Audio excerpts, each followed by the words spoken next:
आज हम बात करेंगे प्लेटो के पहले डायलॉग अपोलॉजी की। अपोलॉजी टेक्निकली एक डायलॉग नहीं है, अपोलॉजी एक मोनोलॉग है जिसमें सुकरात ज्यूरी के सामने खड़े होके अपना डिफेंस पेश कर रहा है। इस ज्यूरी में तकरीबन 500 लोग शामिल थे। उस जमाने में जज नहीं हुआ करते थे, सिर्फ ज्यूरी हुआ करती थी और इस ज्यूरी के सामने सुकरात खड़े होकर अपने जो उस पर इल्जामात लगे हैं उनको नलिफाई करने की कोशिश कर रहा है। उस पर 2 इल्ज़ाम हैं कि वो जो एथेंस है उसकी यूथ को करप्ट कर रहा है और दूसरा इल्ज़ाम उस पर यह है कि वो बेदीन है। तो सुकरात बेसिकली इसमें किसी से कलाम नहीं कर रहा है, कोई बातचीत नहीं हो रही है, सिर्फ सुकरात खड़ा होगा और ज्यूरी के सामने अपना डिफेंस पेश करेगा। इस डायलॉग का नाम अपोलॉजी है, लेकिन इसमें सुकरात कोई किसी किस्म की अपोलॉजी पेश नहीं करेगा, वो सिर्फ अपना डिफेंस पेश करेगा और डिफेंस भी वो इस तरह से पेश नहीं करेगा कि जैसे डिफेंस पेश किया जाना चाहिए। वो बस अपनी चीज़ें रखेगा कि मेरे पे जो इल्ज़ाम लगाए गए हैं वो गलत है।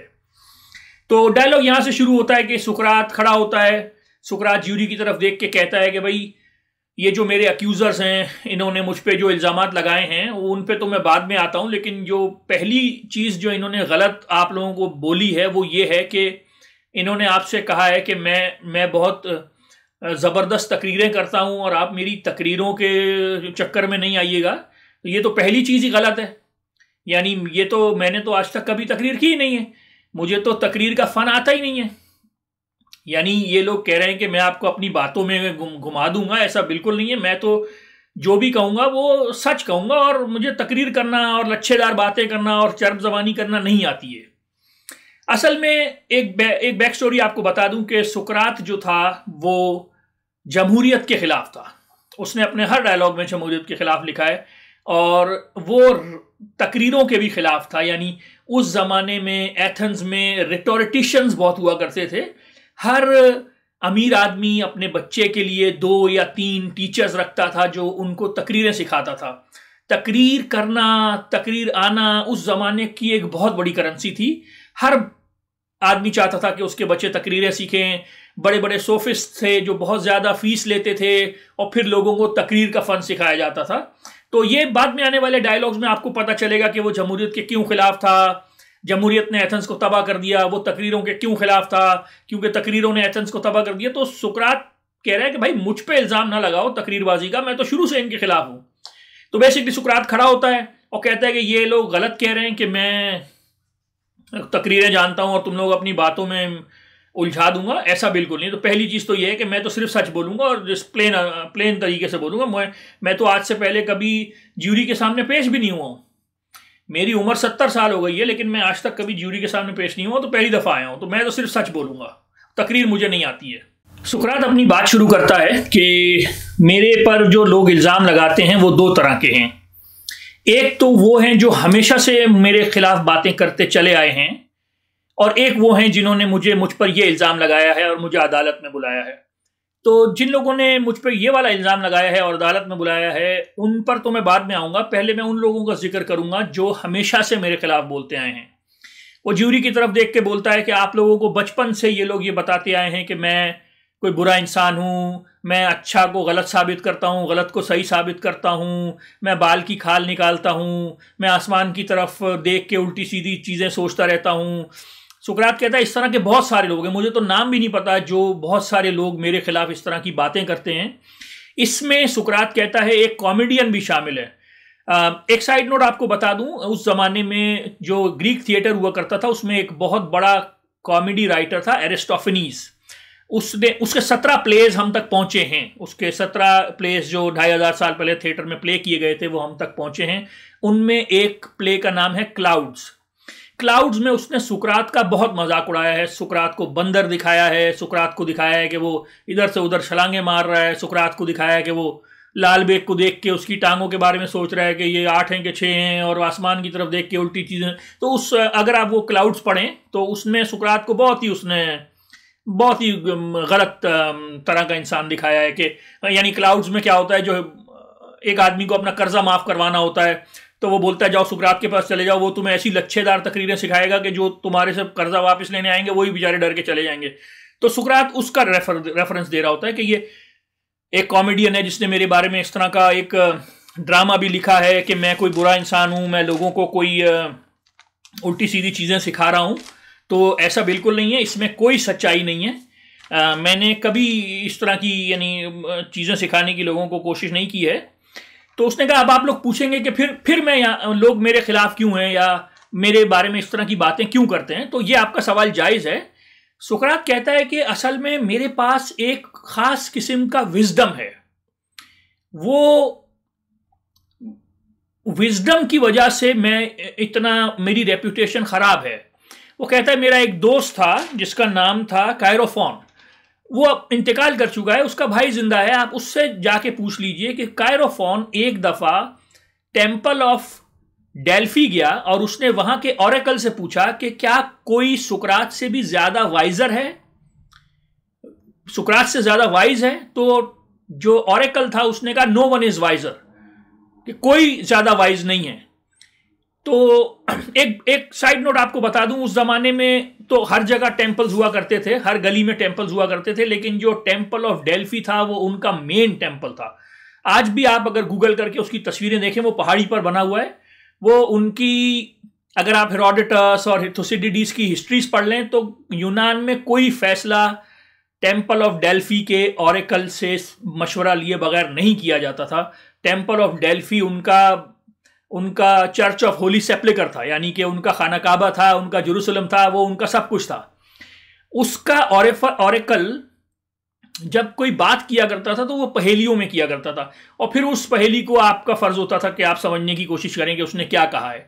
यहां पर भी उसने कहा नो वन इज वाइजर। तो सुकरात ने कहा, उसने ये कहा कि नो वन इज वाइजर, तो मैं ये जानने में लग गया क्या मैं सबसे ज्यादा वाइज हूं, क्या मैं सबसे ज्यादा अक्लमंद हूं या नहीं। तो फिर मैं बहुत सारे वाइज लोगों के पास गया, अक्लमंद लोगों के पास गया, और मैंने जानने की कोशिश की क्या वो वाकई में अक्लमंद हैं कि नहीं। मैं पॉलिटिशियंस के पास गया, मैं काउंसलर्स के पास गया, मैं ड्रामा राइटर्स के पास गया, मैं पोएट्स के पास गया, और मैंने उनसे सवाल जवाब शुरू किए। और जब मैं उनसे सवाल जवाब करता था तो मार्केट प्लेस में करता था, और मार्केट प्लेस में करता था तो लोग भी जमा हो जाते थे। तो इस वजह से मैं एक एक से सवाल करता चला गया और डायलॉग्स करता चला गया, और मुझे पता चला कि वो लोग मशहूर हैं कि वो वाइज हैं, बहुत अक्लमंद हैं, लेकिन उनके अंदर तो कोई विजडम नहीं है। तो एक तरह से वो जो ऑरेकल ने बात कही थी मेरे बारे में, उसने बेसिकली ये कही थी कि मैं सबसे ज्यादा वाइज हूं। तो मैं तो एक तरीके से जो लोगों से डायलॉग करता हूं तो ऑरेकल की बात को सही साबित कर रहा हूं, मैं वाकई सबसे ज्यादा वाइज हूं। इस वजह से मेरी एक रेपुटेशन बन गई, लोग मेरे खिलाफ हो गए, सब लोग मुझे बुरा भला समझने लग गए। तो ये वजह है कि आज यानी जो सारी ज्यूरी मेरे खिलाफ है, और जो जहर बचपन से वो ज्यूरी की तरफ देख के बोलता है, जो तुम्हारे चाइल्डहुड से तुम्हारे दिमाग में डाला गया है, उसकी ये वजह है कि शायद मेरी बदनामी इसलिए हुई कि मैं लोगों को साबित करता था कि वो इतने वाइज नहीं है जितना उनके बारे में कहा जा रहा है। तो फिर सुकरात ज्यूरी से कहता है कि चलो अब मैं अपने मेन इल्ज़ाम की तरफ आता हूँ, जो ये मेरा करंट इल्ज़ाम है कि जिसमें मुझ पे कहा गया है कि मैं यूथ को बिगाड़ रहा हूं, और ये कहा गया है कि मैं खुदाओं को नहीं मानता हूं। तो वो कहता है कि चलो अब इस इल्ज़ाम पर बात करते हैं। वो माइलिटस की तरफ देख के बोलता है कि माइलिटस मुझे बताओ, तुम जो ये कह रहे हो कि मैं यूथ को बिगाड़ रहा हूं, मैं नौजवानों को ख़राब कर रहा हूं, अच्छा मुझे बताओ नौजवानों को सुधार कौन रहा है, यानी कि मैं अगर बिगाड़ रहा हूं तो उनको सही कौन कर रहा है। तो माइलिटस कहता है कि काउंसलर्स कर रहे हैं, ये ज्यूरी मैन कर रहे हैं, ये ऑडियंस कर रही है, ये लॉ कर रहा है, ये मैं कर रहा हूं। तो सुकरात कहता है कि ये क्या बात हुई, यानी कि सिर्फ मैं बिगाड़ रहा हूं और बाकी पूरा शहर मिलकर यूथ को सही कर रहा है। तो सुकरात कहता है ये तो आइडियल सिचुएशन है, यानी सिर्फ एक शहरी बच्चों को बिगाड़ रहा है, बाकी सारे बच्चों को सही कर रहे हैं। तो इससे अच्छी सिचुएशन और क्या हो सकती है। तो ये तो एक बहुत आइडियल सिचुएशन है।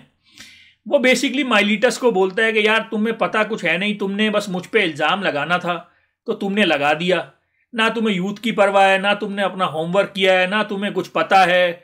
अगर तुमको कुछ फिक्र होती तो मेरे पास आ जाते, हमको देख लेते कि हम कर क्या रहे हैं, हम क्या सिखा रहे हैं। अगर मेरे साथ कुछ यूथ के यानी अमीरों के बच्चे मेरे साथ चल पड़ते हैं, मेरी नकल करते हैं, मुझसे चीज़ें सीखते हैं, तो इसमें मेरा कोई कसूर तो नहीं है ना, मैं तो फीस भी नहीं लेता हूँ, मैं तो किसी का टीचर भी नहीं हूं। तो बुनियादी तौर पर तुम्हें यानी इस यूथ की परवाह है नहीं, बस तुमने एक इल्जाम लगाना था, वो लगा दिया बगैर होमवर्क किए हुए। दूसरा, सुकरात कहता है कि तुमने दूसरा इल्ज़ाम ये लगाया है कि मैं खुदाओं को नहीं मानता। तो वो कहता है मैंने तुम्हारा एफिडेविट पढ़ा है, एफिडेविट में तुम लिख रहे हो जुमला ये है कि मैं खुदाओं को नहीं मानता हूं और स्पिरिट्स को मानता हूं। तो सुकरात कहता है ये तो जुमला ही गलत है, यानी ऐसा कैसे हो सकता है कि मैं खुदाओं को ना मानता हूं और स्पिरिट्स को मानता हूं, ये तो जुमला ही ऑक्सीमोरन है, यानी स्पिरिट्स को भी तो खुदाओं को ही मानना हो गया ना, तो ये जुमला भी तुम्हारा गलत है, मैं इसको भी नहीं मानता हूं। तो और वो कहता है मुझे नहीं पता मैं इस जुमले का कैसे जवाब दूं, यानी तो जुमला ही गलत है।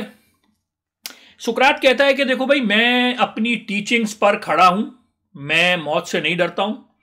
अगर तुम लोग मुझसे कहो कि मैं जाकर फिलॉसफी की तबलीग करना छोड़ दूं तो तुम लोग मुझे माफ़ कर दोगे, तो मुझे ये भी कबूल नहीं है। मैं तो फिलॉसफी की टीचिंग करता रहूँगा, मुझे मौत से कोई डर नहीं लगता है।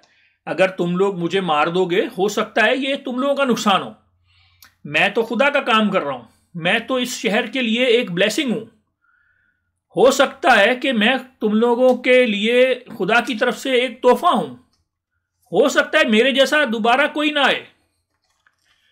यानी वो एक जगह अल्लामा इकबाल ने कहा था ना, दिगर दानाए राज आयत के नायद, बल्कि वो शेक्सपियर ने एक जगह लिखा था ना कि here lies a man when comes such another, Julius Caesar के मरने पर।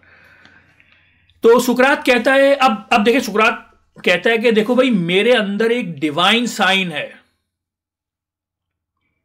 ये डिवाइन साइन मेरे साथ बचपन से है, ये कोई आवाज है जो मेरे अंदर है। मैं जब भी किसी गलत काम की तरफ बढ़ने लगता हूं तो वो आवाज मुझे रोक लेती है। अब मुझे नहीं पता ये किस बुरहान की बात हो रही है, लेकिन वो कहता है जब भी मैं किसी बुराई की तरफ बढ़ने लगता हूं वो आवाज मुझे रोक लेती है। फिर वो कहता है कि मुझे बताओ, मेरे सामने लाओ, मैंने कौन सा यूथ बिगाड़ा है, कोई कटहरे में कोई विटनेस के तौर पे लाओ, कोई नौजवान जिसको मैंने बिगाड़ा हो, को बताओ मुझे, जो कहे कि मैंने कभी किसी को ये सिखाया है कि कानून तोड़ दो या इलीगल लाइफ गुजारो। मेरी तो ये टीचिंग ही नहीं है, ये सब तो मैंने कभी सिखाया ही नहीं है। किसी को तुम सबूत के तौर पर पेश कर सकते हो? फिर वो कहता है कि यार, असल में मेरे जितने ये सारे दोस्त हैं, जो जिनके बच्चे मेरे साथ घूमते फिरते हैं, वो आज भी मेरे दोस्त हैं। अगर इनके बच्चों को मैंने बिगाड़ा होता तो ये अपने बच्चों को मेरे से दूर कर लेते और मेरी दोस्ती भी छोड़ देते। तो ना मेरा कोई दोस्त छूटा, ना इन्होंने अपने बच्चों को मेरे से दूर किया, तो फिर मैं किसको बिगाड़ रहा हूं? वो कहता है यार, असल में तुम लोग ये चाहते हो कि मैं यहां पे रोऊं धोऊं तुम लोगों की पिटी के लिए। मुझे नहीं चाहिए पिटी, मैं मौत से डरता ही नहीं हूं। यानी कि औरों की तरह मैं भी अपनी बीवी ले आऊं, अपने बच्चे ले आऊं, अपनी फैमिली ले आऊं और रोना पिटना और एक इस तरह की आवाज बनाकर दर्दनाक स्टोरी सुना करके मैं आइंदा नहीं करूंगा और ये नहीं होगा। तो बोलता भाई, मुझे तो ये करना ही नहीं है, मेरी तो एक रेपुटेशन है, मैं विजडम में तुम लोगों से बहुत सुपीरियर हूं, मैं तो ये सब कर ही नहीं सकता। और मर्दों को रोना अच्छा भी नहीं लगता, इस तरह के बैगिंग करना। तो यहां पर ज्यूरी एडजॉर्न होती है, वोटिंग होती है और 280 वोट गिल्टी के आते हैं और 220 वोट नॉट गिल्टी के आते हैं।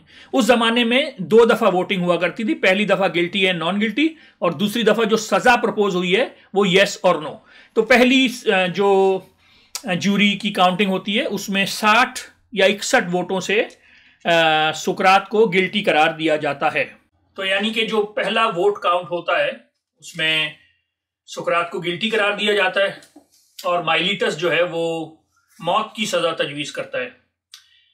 तो सुकरात कहता है कि हाँ ठीक है, ये अनएक्सपेक्टेड नहीं है, लेकिन मैंने तो कभी तुम लोगों को कोई अनजस्ट काम करने का नहीं कहा, मैं तो कोई दुनियावी आदमी नहीं हूं, मैंने तो कभी दौलत की लालच भी किसी तरह की कोई नहीं दिखाई और कभी कोई अनजस्ट काम नहीं किया, बल्कि मैं तो तुम लोगों में से एक एक के पास जाकर हमेशा मैंने अच्छाई का ही दर्स दिया है।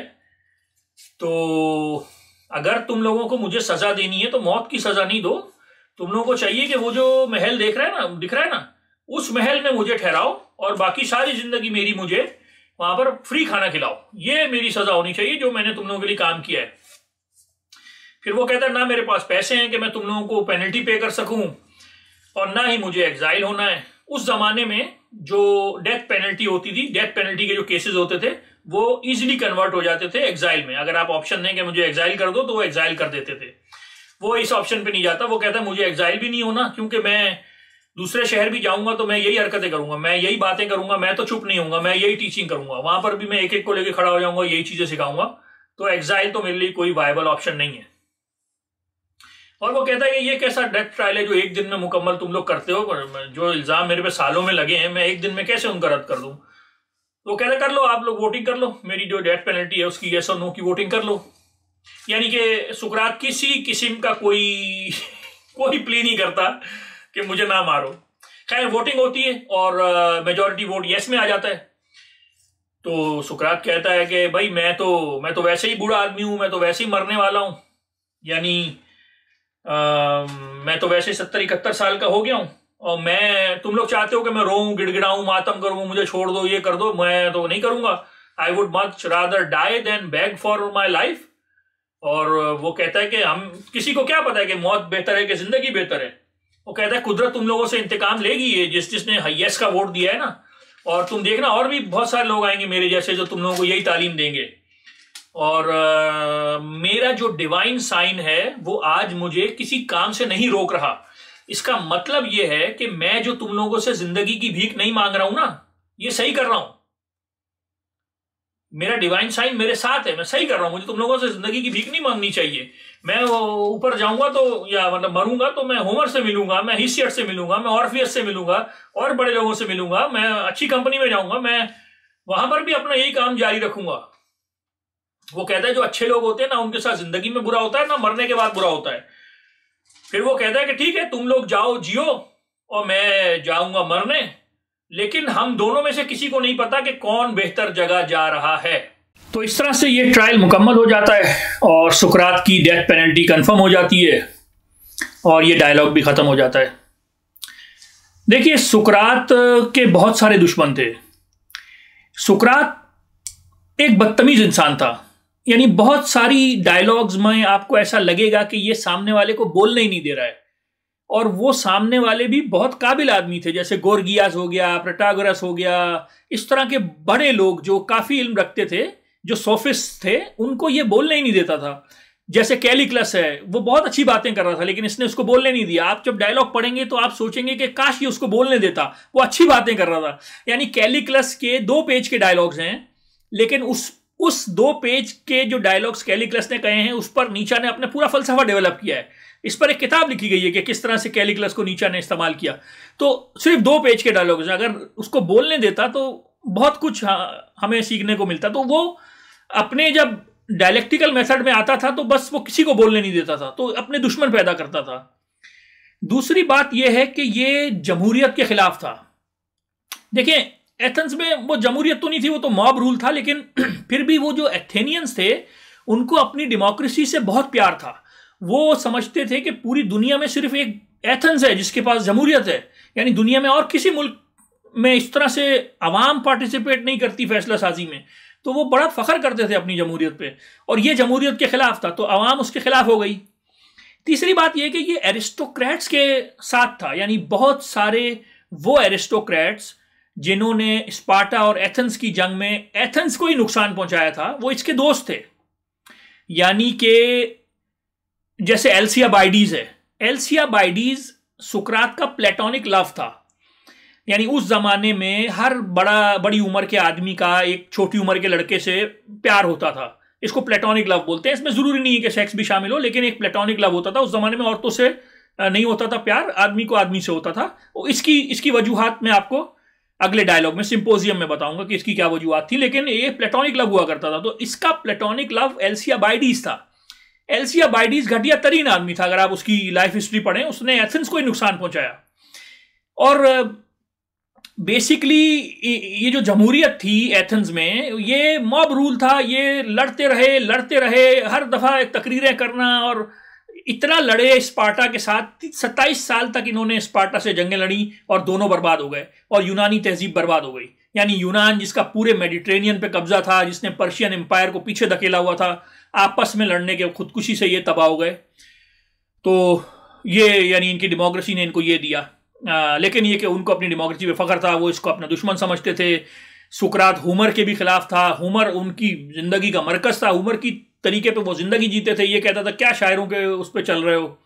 ये उनके खुदाओं के खिलाफ था। ये कहता था कि भाई मेरे बताए हुए तरीके पे चलो, वो सबसे सही है, क्योंकि मुझे ऊपर से मैसेजेस आ रहे हैं, बाकी सब किसी को कुछ नहीं पता। तो इस तरह से इसने अपने बहुत सारे दुश्मन पैदा कर लिए थे। लेकिन ये है कि यानी ये एथेंस का एक बहुत ब्रिलियंट माइंड था, ये फ़लसफ़े का पहला शहीद कहलाता है। और इसकी वो जो एक मॉब रूल था एथेंस में, उसकी वजह से ये मारा गया। इसने भी अपने आप को बचाने की कोशिश नहीं करी, लेकिन ये कि इसका काम आज भी जिंदा है, लोग आज भी इसके डायलॉग्स पढ़ते हैं। और प्लेटो ने तो लिखा है कि एथेंस ने अपना नुकसान किया इसको मार के, सुकरात का कोई नुकसान नहीं हुआ। तो आप भी ये डायलॉग पढ़िए, आपकी इंटरप्रिटेशन अगर हमसे मुख्तलिफ है तो ज़रूर बताइएगा। अपना ख्याल रखिएगा। Thank you.